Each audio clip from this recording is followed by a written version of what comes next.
It has been a rough time for many small and medium-sized companies since the second quarter of the year, with their operations curtailed by the COVID resurgence and now by a heat wave.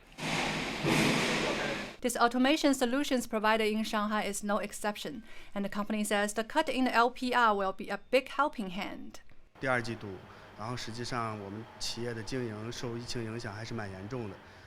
We were impacted heavily by the COVID resurgence in the second quarter. We had increases in materials costs and logistics costs, and it was hard for us to deliver orders on time, which hurt our cash flow. We really need financing. The central banks using those tools to lower the bank interest rates will reduce our financing costs, and that will support our operations. For all manufacturers, that also means companies can invest more in R&D to offer more high-quality products to our clients.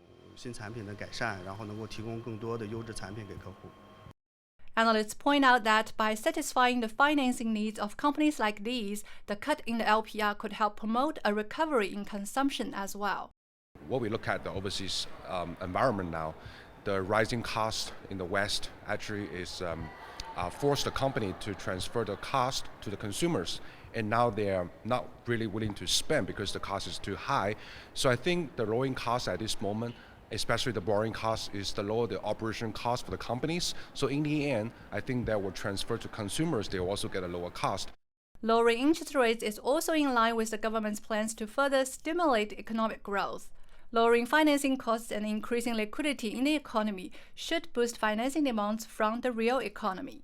Lower the price of loan is one of the way to boost the lending, but I think especially in the private sectors for many SMEs, I think the central banks and monetary authority also need to find a way to improve the way they get the credit channel. And also it's very important for the SME to improve the business confidence.